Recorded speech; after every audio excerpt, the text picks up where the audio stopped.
Today our topic is demographic condition during the colonial rule. Demographic condition क्या होती है? Demographic condition में सिर्फ पॉपुलेशन को नहीं देखा जाता, बाकी सारी चीज़ों को देखा जाता है। Birth rate, death rate, literacy rate, health facilities, infant mortality rate, life expectancy, poverty. तो सिर्फ डेमोग्राफिक का मतलब ओनली पॉपुलेशन नहीं है, ये सारे फैक्टर्स हैं और इसके अलावा भी बहुत सारे फैक्टर्स होते हैं। Next, first official census. First official census क्या होता है? जनगणना। The first official census was conducted in the year 1881। 1881 में हमारा फर्स्ट ऑफिशियल सेंसस, जो कि इंडिपेंडेंस से पहले लिया गया था, स्टार्ट हो गया था। और 1881 के हर 10 साल बाद were carried out after every 10 year. उसके हर 10 साल बाद जनगणना जो है वो होता था। जैसे लास्ट हमारी कब हुई थी? 2011 में। Next, 1921 year of great divide. इसको ईयर ऑफ ग्रेट डिवाइड, 1921 को ईयर ऑफ ग्रेट डिवाइड क्यों कहा जाता है? Before 1921 India was in the first stage of demographic transition. मतलब 1921 से पहले इंडिया की जो पॉपुलेशन थी वो ज़्यादा नहीं थी, मतलब बहुत ज़्यादा बर्थ रेट भी बहुत ज़्यादा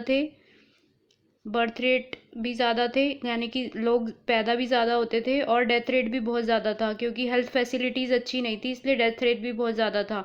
तो लोग पैदा भी ज़्यादा होते थे और मरते भी ज़्यादा थे, इसलिए पॉपुलेशन ज़्यादा नहीं थी। लेकिन आफ्टर 1921 क्या हुआ? पॉपुलेशन एक्सप्लोजन, यानी कि पॉपुलेशन एकदम से बढ़ने लगी क्योंकि बर्थ रेट तो ज़्यादा था लेकिन हेल्थ फैसिलिटीज़ थोड़ी बहुत अच्छी होने की वजह से डेथ रेट कम हो गया था। यानी कि जो भी कोई कुछ होता था तो हेल्थ फैसिलिटीज़ की वजह से डेथ रेट कम हो गया था, इस वजह से पॉपुलेशन बहुत ज़्यादा बढ़ गई थी। इसलिए 1921 से पहले बहुत ज़्यादा पॉपुलेशन नहीं थी और उसके बाद एकदम से पॉपुलेशन बढ़ गई थी, इसलिए 1921 को ईयर ऑफ ग्रेट डिवाइड कहा जाता है। नेक्स्ट, अब हमारा जो फर्स्ट पॉइंट है डेमोग्राफिक कंडीशंस का, वो क्या है? First is high birth rate and high death rate. Birth rate refers to the number of children born per 1000 in a year. मतलब 1000 में से कितने बच्चे बॉर्न हुए। ऐसी डेथ रेट में refers to a number of people dying per 1000। अब birth rate भी बहुत ज़्यादा नहीं, was very high. Birth rate भी बहुत ज़्यादा था और डेथ रेट भी बहुत ज़्यादा था। इसको हमें याद करना पड़ेगा। 48 उस टाइम पे बर्थ रेट था पर 1000 और 40 पर 1000 हमारा डेथ रेट था। Next, extremely low literacy rate. The overall literacy level was less than 16%। Literacy rate मतलब जो क्या होता है? साक्षरता दर, मतलब जो पढ़ाई लिखाई करते हैं लोग। तो लिटरेसी रेट ओवरऑल तो बहुत कम था क्योंकि ब्रिटिशर्स तो कुछ करते नहीं थे, एजुकेशनल इंस्टीट्यूशंस वगैरह तो थे नहीं, पढ़ाई के तरफ कोई भी ध्यान नहीं देते थे, तो बहुत ज़्यादा लेस देन 16% था सिर्फ। और फीमेल लिटरेसी लेवल और भी कम था, ओनली 7%। तो ये भी याद करना पड़ेगा। ओवरऑल जो था वो 16% था और फीमेल लिटरेसी 7% था। फीमेल का कम क्यों था? क्योंकि फीमेल की एजुकेशन को तो वैसे भी नेग्लेक्ट किया जाता था। Next, poor health facilities. Health facilities poor क्यों थी? क्योंकि ब्रिटिशर्स ने कुछ बना तो रखा नहीं था, इंफ्रास्ट्रक्चर तो अच्छा था नहीं, हेल्थ फैसिलिटीज़ के लिए वो कुछ भी नहीं करते थे, हॉस्पिटल वगैरह कुछ भी नहीं था। तो public health facilities was either unavailable, या तो वो थी ही नहीं to a large mass of population, और अगर थी व्हेन अवेलेबल तो बहुत ही ज़्यादा इनएडुकेट, यानी कि बहुत ही ज़्यादा कम थी। जैसे कोई भी अगर डिज़ीज़ फैल गया, वाटर या एयरबॉर्न डिज़ीज़, जैसे आजकल कोरोना फैला हुआ है या फिर डेंगू फैल गया, तो उसके लिए गवर्नमेंट कुछ करती है तो धीरे धीरे क्योर हो जाता है क्योंकि उसके लिए फैसिलिटीज़ आ जाती हैं। लेकिन उस टाइम पे कोई भी ऐसी डिज़ीज़ फैल जाती थी तो लोग मर जाते थे, वाटर एयरबॉर्न डिज़ीज़, तो उससे ह्यूज टोल ऑफ लाइफ, यानी कि लोग बहुत सारे मर जाते थे उस टाइम पे क्योंकि पुअर हेल्थ फैसिलिटीज़ थी। Next, high infant mortality rate. Infant mortality rate क्या होता है?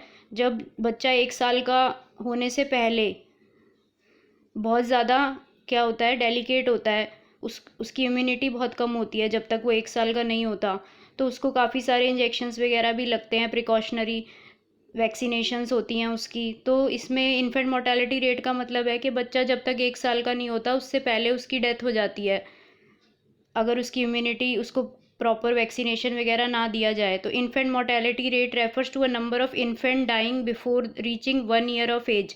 जब तक वो 1 साल तक पहुंचते हैं उस दौरान कितने बच्चे मर जाते हैं पर 1000। इसको भी हम पर 1000 के हिसाब से देखते हैं। इन्फेंट मोर्टेलिटी रेट उस टाइम पे बहुत ज़्यादा हाई था। क्यों हाई था? क्योंकि कोई हेल्थ फैसिलिटीज़ तो थी नहीं, प्रॉपर वैक्सीनेशंस वगैरह जैसे आजकल बच्चों को 5 साल तक प्रॉपर वैक्सीनेशंस दी जाती हैं, उस टाइम पे ऐसा कुछ नहीं था। तो बच्चे जल्दी जल्दी मर जाते थे। तो उस समय कितनी थी? 218 पर 1000। ये डाटा हमें याद करना पड़ेगा। In contrast to the infant mortality rate of 44। और प्रेजेंट टाइम पे अगर हम देखें 2011 का इसलिए देख रहे हैं क्योंकि सेंसस हमारा लास्ट कब हुआ है? 2011 में हुआ था। तो 2011 के हिसाब से हमारा 44 अब है। तो कितना ज़्यादा फ़र्क है, उस टाइम पे इतना हाई था 218 पर 1000 और अब सिर्फ 44 बच्चों की डेथ होती है और उस टाइम पे 218 की हो जाती थी। नेक्स्ट, लो लाइफ एक्सपेक्टेंसी। लाइफ एक्सपेक्टेंसी मतलब होता है कि एवरेज कितना जीते हैं। जीने को लोग 100 साल भी जी सकते हैं और 20 साल भी जी सकते हैं, लेकिन यहाँ एवरेज लाइफ की बात हो रही है, जो ज़्यादातर लोग जितनी लाइफ तक पहुँच पाते हैं। तो life expectancy refers to average number of year for which people are expected to live. ये लिव लिखा हुआ है, live. Life expectancy was also very low. उस टाइम पे लाइफ एक्सपेक्टेंसी भी बहुत कम थी क्योंकि हेल्थ फैसिलिटीज़ तो थी नहीं। तो लोग 44 ईयर्स तक एवरेज लाइफ थी, लाइफ एक्सपेक्टेंसी। जबकि आजकल कितनी है? 68 years. In present 68 years. 44 years पहले और 68 अब। नेक्स्ट, वाइड स्प्रेड पावर्टी हमारा लास्ट पॉइंट है। वाइड स्प्रेड पावर्टी, गरीबी जो थी वो बहुत ज़्यादा थी। वो तो हमें पता ही है कि गरीबी बहुत ज़्यादा थी। इसका कोई भी रिलायबल डाटा नहीं है, लेकिन फिर भी बहुत ज़्यादा गरीबी थी।